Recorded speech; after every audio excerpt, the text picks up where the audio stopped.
आज के इस वीडियो में हम सीखेंगे कि कैसे चक्रवृद्धि ब्याज का मान निकालते हैं। क्या क्या तरीके हैं चक्रवृद्धि ब्याज मान निकालने के।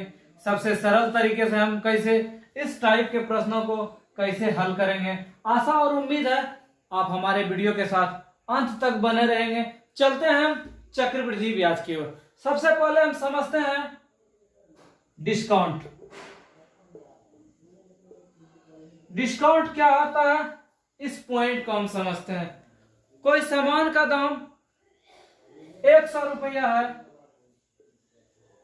दुकानदार बोला 20%, 30% और 50% छूट देंगे। इसका मतलब कितना छूट हो गया?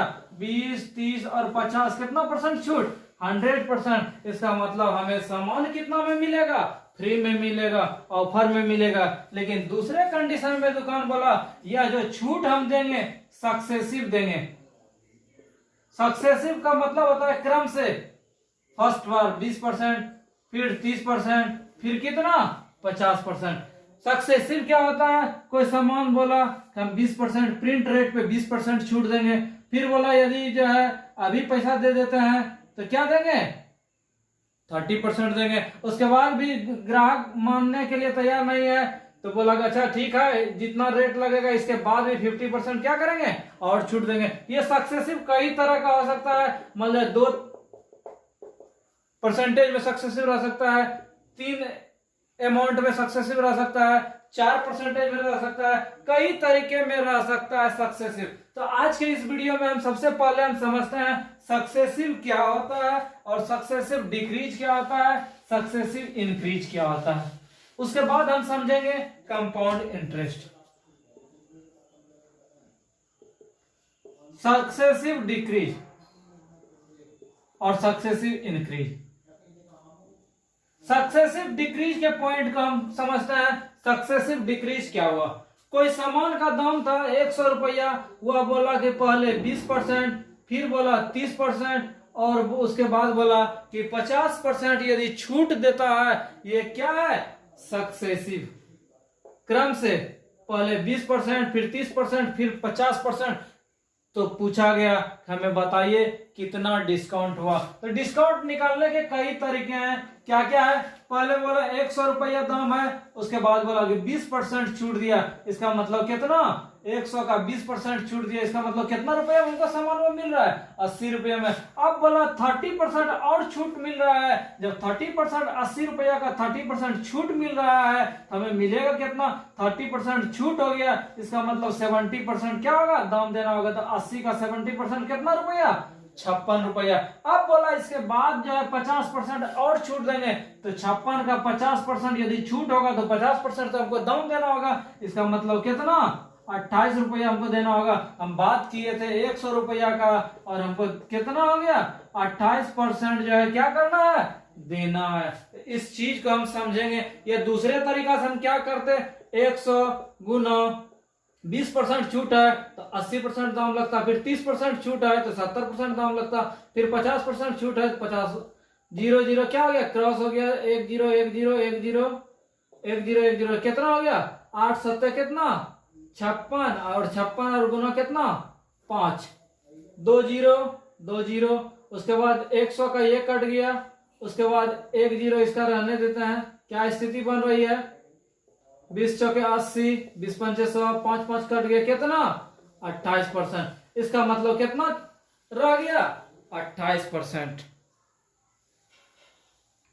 ये तो हो गया हमारा। यदि 3% हो तो हम कैसे सक्सेसिव डिस्काउंट निकालेंगे, कैसे छूट निकालेंगे। यदि 2 छूट रहे, बोला जाए 10% और 20% का सक्सेसिव छूट दिया जा रहा है तो बताइए हमें क्या छूट मिला। तो हम क्या करते हैं? 10% छूट मिला है तो कई तरीके हैं। कितना? 90/100 गुना 80/ क्या? 100 कितना हो गया? 9 8 72 और 100। ये इसमें क्या करता है? 101 रहने देते हैं। कितना परसेंट छूट? 28%। इस कंडीशन से यदि कोई सामान 10% और 20% का क्रमिक छूट है। यदि हम दूसरे तरीके से बनाते तो हम क्या करते हैं? मान लिया कोई प्रोडक्ट हम माने 100 रुपये, बोला 10% छूट है तो 100 का 10% छूट है तो 90% तो दाम लगे। 100 का 90% कितना? 90। फिर बोला 20% छूट है तो 90 का जब 20% लग रहा है तो 80% तो दाम लगेगा।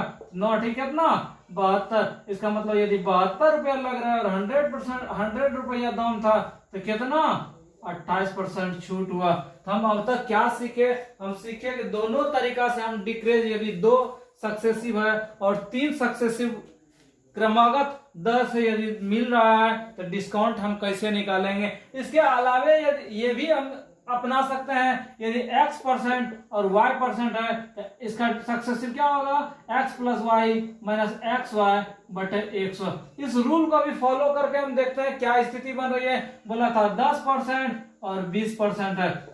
10 + 20 - 10 गुना 20 बटा कितना 100। 0 0 कैंसिल, कितना गया 10 और 20 30। 30 में 2 माइनस कितना परसेंट 28%। हर कंडीशन में हमारा सेम हो रहा है। तो इसमें हम क्या देखें, सक्सेसिव डिक्रीज कैसे हो रहा था उस चीज को डिस्काउंट के रूप में हम देखें। सेम इसी का रिवर्स जो हम पढ़ेंगे, यदि इंक्रीज होगा तो उसी फॉर्म को हम क्या बोलेंगे, चक्रवृद्धि ब्याज बोलेंगे। अब उस पॉइंट को हम समझते हैं।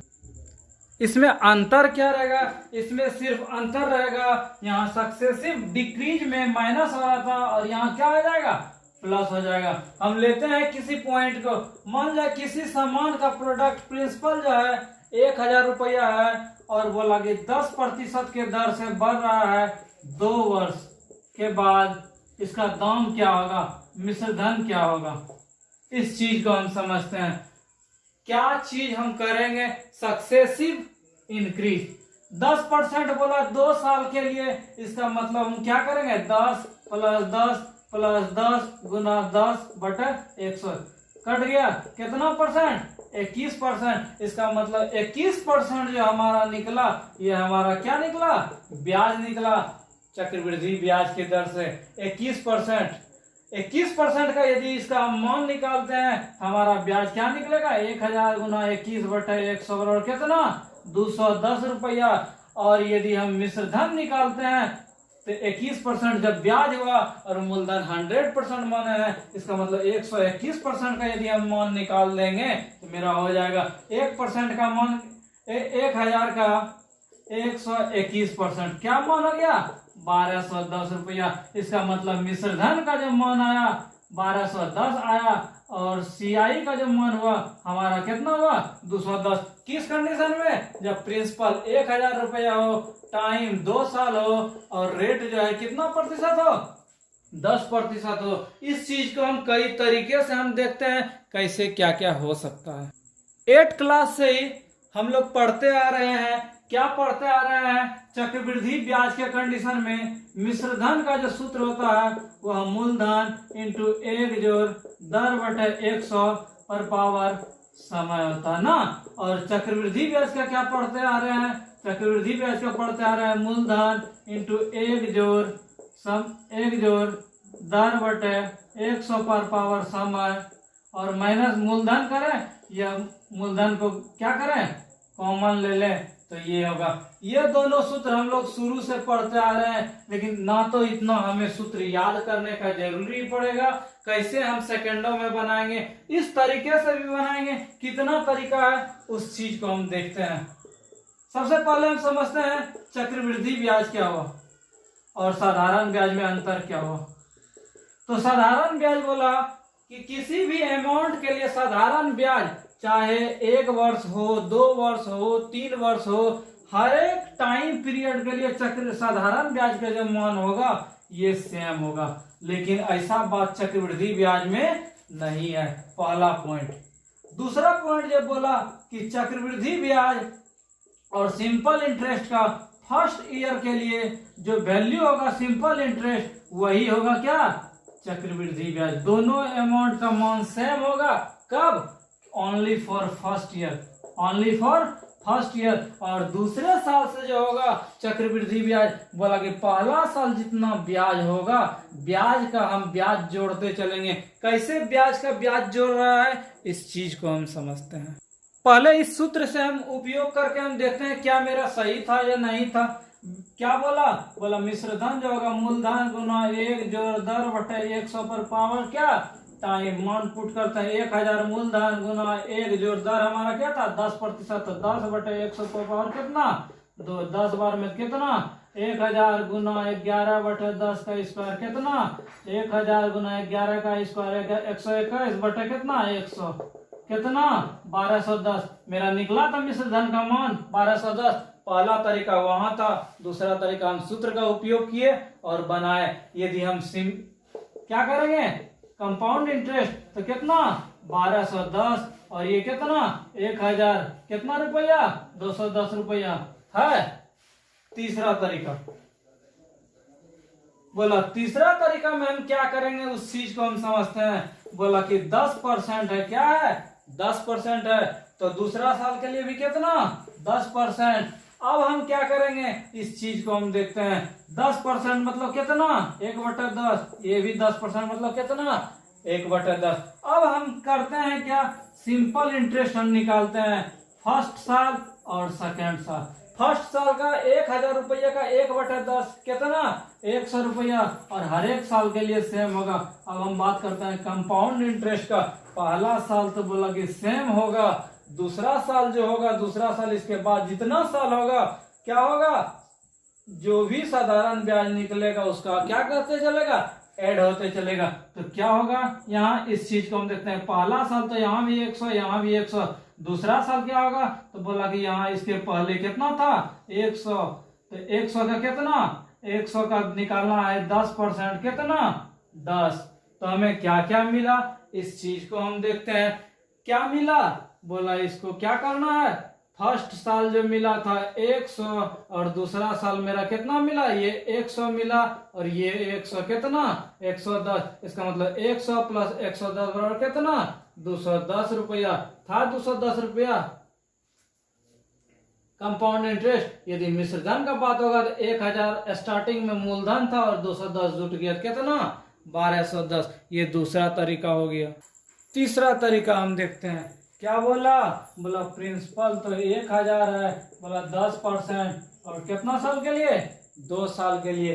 हम क्या क्या करेंगे, बोला 10% इसका वैल्यू कितना 1/10। इसका मतलब है ये प्रिंसिपल हो गया, ये मिश्र धन हो गया। यदि 10 है तो ये 10 और एक ब्याज हो गया 10 है कितना 11। 2 साल के लिए है तो 2 बार लिखेंगे कितना 10 गुना 10 100, 11 गुना 11 कितना 121। लेकिन यहाँ प्रिंसिपल का वैल्यू कितना था 1000, यहाँ कितना है 100। कैसे होगा, यदि हम 10 से गुना कर दे तो मिश्र धन में भी क्या करेंगे 10 से गुना। यदि 121 को 10 से गुना तो मेरा मिश्र धन कितना निकला 1210 है। अब यदि कंपाउंड इंटरेस्ट तो ये 1210 हुआ है, ये 1000 हुआ है, कितना का डिफर 210। यही हमारा क्या हो गया कंपाउंड इंटरेस्ट। तो कई तरीका से हमने कैसे देखा कंपाउंड इंटरेस्ट निकालेंगे और मूलधन कैसे निकालेंगे। कुछ और बिंदुओं का हम देखते हैं। क्या याद रखना है, बिना याद किए ही हम कई सवालों को हम बताएंगे चक्रवृद्धि ब्याज में आप कैसे बनाएंगे सेकेंडों में। यदि एक हम क्या सूत्र बताएं, P × 1 + R/100 पर पावर कितना सम टाइम। R क्या था रेट था, T क्या था टाइम था। आगे हम क्या देखेंगे, यदि रेट अलग अलग हो इसका मतलब R1 R2 R3, इसका मतलब R1 यदि 10% दे दे, R2 20% दे दे, R3 30% दे दे, अलग अलग दे दे। ये तो हर टाइम के लिए चाहे 2 साल 3 साल 4 साल 5 साल के लिए रेट सेम था, तो ये फंडा हो गया। दूसरा यदि ये अलग अलग दे दे तो बोला मिश्र धन क्या हो जाएगा P × 1 + जैसा जैसा चेंज दे दे वो क्या होते जाएगा चेंज करते जाएंगे। 1 + R3/100 और कुछ होगा तो और कुछ करेंगे ना। और इसी में यदि कंपाउंड इंटरेस्ट पूछे तो कुछ नहीं करना है। कंपाउंड इंटरेस्ट के लिए क्या करना है, केवल P × 1/R/T - 1 क्या कर देंगे ब्रैकेट से घेर देंगे। इसमें भी यहाँ ब्रैकेट से घेर के माइनस क्या कर देंगे 1 कर देंगे। अच्छा ऐसा भी कर सकता है कंडीशन, यदि टाइम दे दे और टाइम जो है बोलेगे 2.3/4 साल दे दे तो हम क्या करेंगे, तो बोला इसके लिए भी आपको टेंशन नहीं लेना है। मूलधन × 1 + R/100 पूरा टाइम 2 साल था, यहाँ 2 कर दिए × 1 + रेट बोला क्या 3/4 साल के लिए। इसके साथ क्या करेंगे अटैच कर देंगे 3/4 R/क्या 100। यदि यहाँ रहता 1.1/4 तो हम क्या करते हैं, p इंटू 1 प्लस r बटे 100 इंटू 1 प्लस 1 साल तो पूरा हो गया, बोला 1/4 एक्स्ट्रा था, 1/4 r बटे 100। तो आशा है ये चीज आपको समझ में आया होगा। कुछ और चीजों को देखते हैं। आगे हम कुछ डाटा दे रहे हैं, आप इनसे भी मिश्र धन का मान और कंपाउंड इंटरेस्ट का मान निकाल सकते हैं। सबसे पहले हम 2 साल का कंपाउंड इंटरेस्ट का मान देखते हैं। यदि 1% रहता तो हम क्या करते, 2 साल के लिए सिंपल सा है, क्या क्या कंपाउंड इंटरेस्ट के लिए हम क्या सिखाते हैं, x plus Y plus X Y by 100। हम दोनों कंडीशन के लिए कितना था, 1% के लिए 1% ही था। हम क्या लिखते हैं, 1 जोड़ 1 जोड़ 1 गुना 1 बटे कितना 100, 1 1 कितना 2 जोड़ 1 गुना 1 बटे 100 क्या आ गया 2.01। तो 1% का क्या निकला 2.01% ना। यदि 2% का रहता तो हम कितना निकालते हैं, 2 प्लस 2 प्लस 2 गुना 2 बटे 100 क्या हो गया 4 प्लस 2 दूनी 4 बटे कितना 100 क्या लिखते हैं 4.04%। आगे यदि 3 साल का रहता तो हम क्या करते हैं, 3 प्लस 3 प्लस 3 गुना 3 बटे 100 कितना 3 3 3 कितना 6 9 बटे 100 कितना 6.09%। 2 साल के लिए कितना हो गया 4.04%। 3 साल के लिए कितना हो गया 6.09%। अब पॉइंट याद रहा, क्या हम इस डाटा को इतना याद रखेंगे, नहीं याद नहीं रखना है। हम क्या करते चलेंगे, उस चीज को बोला कुछ मत कीजिए। यदि 2 साल के लिए है तो इस चीज को केवल इस फॉर्मेट को याद रखिए, क्या जितना साल के लिए पूछे 2 से गुना कीजिए और x स्क्वायर को 100 क्या कर दीजिए भाग कर दीजिए। उसके लिए यदि 4% का बात बोलेगा 2 से गुना 4 दूनी 8 और 4 का स्क्वायर कितना 16%। 5 साल के लिए पूछे 5 दूनी 10 बचे कितना 25%। 6 साल के लिए पूछे 6 दूनी 12 अपॉइंट 6 के कितना 36%। यदि 7% के लिए पूछे तो कितना 7 दूनी 14 7 7 कितना 49। यदि 8% के लिए पूछे कितना 8 दूनी 16 और कितना 8 8 64। यदि 9% को पूछे कितना 9 दूनी 18 और 9 9 कितना 81%। उसके बाद 10% का पूछे कितना 10 दूनी 20 हो गया और 10 का स्क्वायर कितना 100 आ जाता। तो 100 तो हम दो जीरो ही लिखते हैं, एक क्या आ जाएगा इधर प्लस हो जाएगा। तो 21.00%, इसका मतलब कितना प्रतिशत 21%। यदि मान लीजिए 15% का रहता तो क्या लिखते हैं 15 गुना 2 30% और 15 का स्क्वायर कितना 225। 2 डिजिट ही पीछे से लिखना है तो 2 इधर ऐड हो गया कितना 32.25%। यदि हम इसको चेक भी आप कर सकते हैं, क्या करते हैं 15 जोड़ 15 जोड़ 15 का स्क्वायर बटे कितना 115 और 15 कितना 30। 15 का स्क्वायर 225 बटे 100, इसका मतलब 30 प्लस 2.25 आया 32.25। तो इस डाटा को याद रखने के तरीके भी हमने सिखाए। क्या बोल रहे, केवल 2 से गुना कर देंगे और पॉइंट के बाद स्क्वायर कर देंगे। 1 गुना 2 2, 1 का स्क्वायर 0 1, 2 गुना 2 4, इसका स्क्वायर 4 लिखेंगे कैसे 0 4। 3 3 दूनी 6 9, 4 दूनी 8 4 4 16, 5 दूनी 10 25, 6 दूनी 12 6 4 36। इस परसेंटेज का उपयोग कहाँ होगा, इस वीडियो के नेक्स्ट वीडियो में हम आपको बताएंगे कितना यह महत्वपूर्ण है। अब हम देखते हैं कंपाउंड इंटरेस्ट 3 साल का कैसे हम निकालते हैं।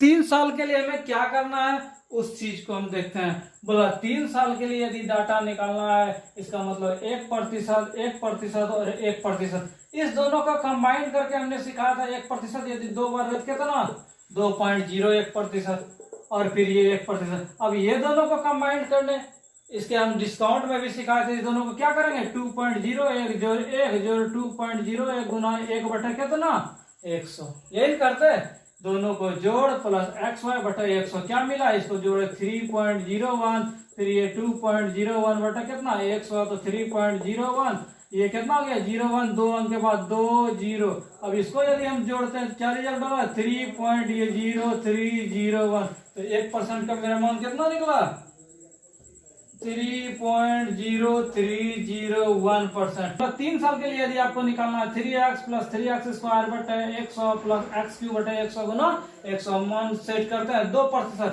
3 दूनी कितना 6, 3 इंटू 2 का स्क्वायर बटे 100 प्लस कितना 2 का क्यूब बटा कितना 100 गुना 100 क्या हो गया 6 प्लस 2 दूनी 4 कितना 12 बटा 100 प्लस कितना 2 दूनी 4 दूनी 8 बटा 100 गुना 100 क्या रिजल्ट हुआ 6 प्लस 0.12 प्लस 8 के बाद कितना 2 2 4 0 1 2 3 डिजिट 4 डिजिट। अब इसको यदि जोड़ने का बारी था तो 6.12 और कितना 0.8 तो हम लिख सकते हैं 2 का कितना है 6.120 और 8 आया। इस चीज को हम क्या करेंगे देखेंगे। अब इतना भी नहीं काम करेंगे, आपको हम ट्रिक सिखाते हैं क्या करना है जो सेकेंडों में बनेगा।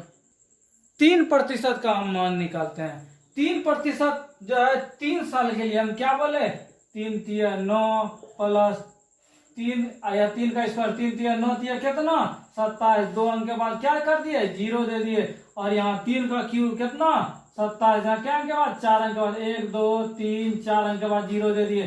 क्या किए पीछे से 2 डिजिट लिख दिए फिर इसका क्या कर दिया 0 0 इधर फिर 27 फिर कितना 9 कितना हो गया 9.2727 ना।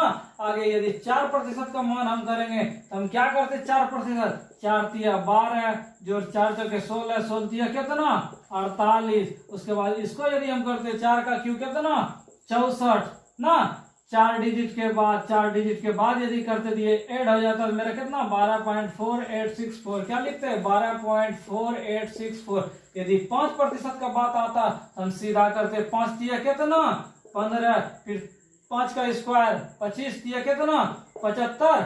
उसके बाद आगे यदि करते 5 गुना 5 कितना 125। अब इससे ये भी हम नहीं जोड़ेंगे इससे भी सेकंड में 2 डिजिट हम पीछे का लिख दिए 25 यहाँ 1 बच गया इसमें ऐड कर दिए 75 है कितना 76। ये मेरा हो गया कितना 5% का। हम 6% का हम निकाल के सिखाते हैं आप कैसे हम सेकंडों में हम बनाएंगे। 6% यदि हम मान निकालना तो 6 तिया कितना 18। उसके बाद 6 का स्क्वायर 6 के 36 36 तिया कितना 108। यदि 6 का हम क्यू करेंगे तो मेरा कितना 216। शुरू करते हैं 2 डिजिट इसको रहने दिए यहाँ कितना है 108 2 क्या हो गया ऐड हो गया कितना 110। 2 डिजिट हम लिखते हैं 1 बच गया 1 इसमें जोड़ दिया इसका मतलब 19 पॉइंट यहाँ क्या बच गया था 10 और इधर क्या बच गया था 16। तो हम 6% का मान क्या लिखेंगे 19.10 और 16। यदि 7% का बात आएगा हम क्या 7 तिया 21। उसके बाद क्या 7 का स्क्वायर करेंगे 7 का स्क्वायर 49 और 49 गुना 3 कितना 9 तिया 27 बाकी 2 4 तिया 12 कितना 14 147 लिख दिए। अब 7 का क्यू करते हैं कितना 343। अब हम क्या सिखाए थे ये 2 डिजिट को हम छोड़ देंगे इसके साथ यदि ऐड कर देंगे यहाँ 3 बचा था इसके साथ ऐड कर देंगे कितना 150। यहाँ भी 3 डिजिट नहीं लिखाएगा 2 डिजिट ही लिखाएगा 50 को लिखे इसको इसके साथ इंक्लूड क्या 22.50 और कितना 43 को लिखेंगे 22.50 आगे इसी ढंग से हम 8% 9% 10% का भी हम क्या करेंगे मान निकाल लेंगे। 8 9 10 15 का मान हमने लिख दिया है। आप जिस तरीका से हमने बताया आप मान निकाल लेंगे। सिंपल मेथड क्या जिसका निकालना है 3 से गुना सीधा लिख दिए फिर क्या किए 3 से उसको मल्टीप्लाई करके उसका स्क्वायर कर दिए उसको रख दिए फिर उसका क्यूब कर दिए 2 डिजिट पीछे से कर लिखते गए और जोड़ते गए और मेरा परसेंटेज बन गया। इसका उपयोग आगे हम बताएंगे। आगे पॉइंट अगली चीज को हम देखते हैं।